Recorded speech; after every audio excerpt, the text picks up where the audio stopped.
Welcome to my YouTube channel. Myself Kumar Yogi. मैं गुरु घासीदास विश्वविद्यालय का छात्र हूँ और एमए पॉलिटिकल साइंस से अपना पोस्ट ग्रेजुएशन कर रहा हूँ। आज हम बात करेंगे कॉन्स्टिट्यूशन ऑफ इंडिया के बारे में।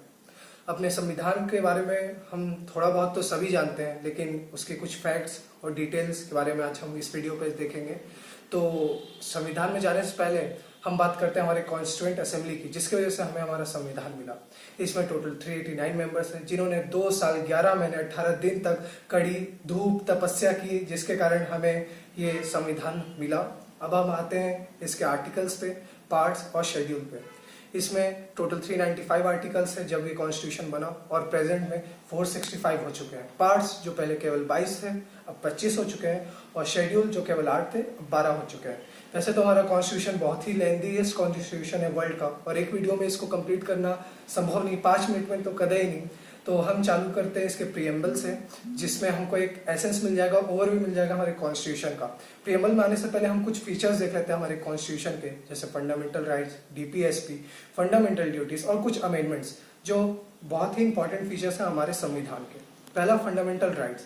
फंडामेंटल राइट्स उन राइट्स के बारे में बात करते हैं जिसके वायलेशन में कोई भी सिटीजन है वो कोर्ट जा सकता है, वो जस्टिसेबल है हमारे नेचर में, और ये भी हमारा खुद का नहीं है, ये हमने यूएसए से अडॉप्ट किया है। दूसरा, DPSP, directive principle of state policy, ये भी हमने खुद से नहीं लिया है, ये आयरलैंड का है, और उन्होंने भी खुद से नहीं बनाया है, ये इन्होंने स्पेनिश गवर्नमेंट से उठाया है। तो ये जस्टिसेबल नहीं है नेचर में, बट ये स्टेट को एक मॉरल और एथिकल ऑब्लिगेशन देता है, जिसके थ्रू कोई भी पॉलिसी बनाते टाइम वो ऑब्लिगेशन को अपने दिमाग में रखे, उसके बाद ही पॉलिसी सबके लिए इनेक्ट करे। फंडामेंटल ड्यूटीज, ये हमारे कॉन्स्टिट्यूशन में पहले नहीं था। 42nd अमेंडमेंट 1976 के बाद ये हमारे कॉन्स्टिट्यूशन का पार्ट बना, और ये भी हमारा खुद का नहीं है, ये यूएसएसआर से हमारा लिए गया है। और इसमें यही बोला जाता है कि एक सिटीजन को क्या क्या ड्यूटी निभाने चाहिए हमारे कंट्री के फेवर में, जैसे कि सैल्यूट करना फ्लैग को, नेशनल एंथम के टाइम स्टैंड अप हो जाना, और एटसेट्रा एटसेट्रा। अब हम बात करते हैं हमारे प्रीएम्बल को लेके, जिससे हमें ओवरव्यू मिल जाएगा हमारे कॉन्स्टिट्यूशन का। तो मैं प्रीएम्बल रीड करता हूँ, जिससे हम इसे आगे समझेंगे। We the people of India having solemnly resolved to constitute India into a sovereign, socialist, secular, democratic republic, and to secure to all its citizens justice, social, economics, and political liberty of thought, expression, belief, faith, and worship, equality of status and opportunity, fraternity, assuring the dignity of the individual and the integrity of the nation. In our Constituent Assembly, this 26th day of November 1949, do hereby adopt and enact and give to ourselves this constitution.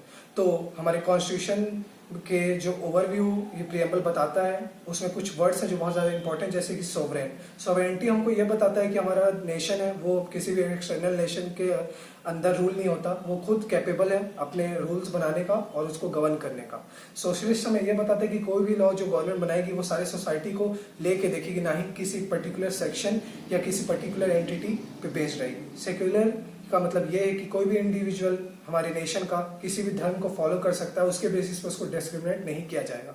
Democratic and Republic का मतलब ये है कोई भी citizen हमारे India का वो अपने लीडर्स को चूज कर सकता है, besides any caste, religion, creed कुछ भी हो, वो अपने रिप्रेजेंटेटिव को चूज कर सकता है और अपने गवर्नमेंट को फॉर्म कर सकता है। जस्टिस ना ही केवल सोशल बल्कि इकोनॉमिकल और पॉलिटिकल भी है।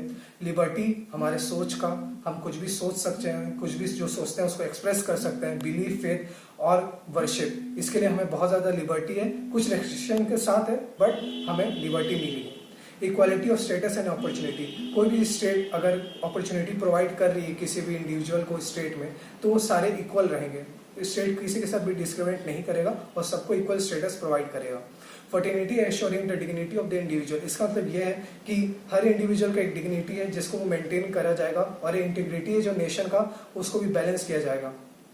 और बस इस 5 मिनट की वीडियो में मेरे को लगता है कि मैं इतना ही बता पाऊंगा, और बाकी समय का ध्यान रखते हुए इसको यहीं ख़त्म करते हैं। तो अगर आपको कुछ डाउट है या आपको कुछ करेक्शन करवाना है मेरे वीडियो में, तो आप कमेंट के द्वारा कर सकते हैं, बल्कि मेरे चैनल को लाइक कीजिएगा, सब्सक्राइब कीजिएगा। अगर आपको ये वीडियो इन्फॉर्मेटिव लगा है तो अपने दोस्तों के साथ शेयर करिएगा। Thank you and have a nice day.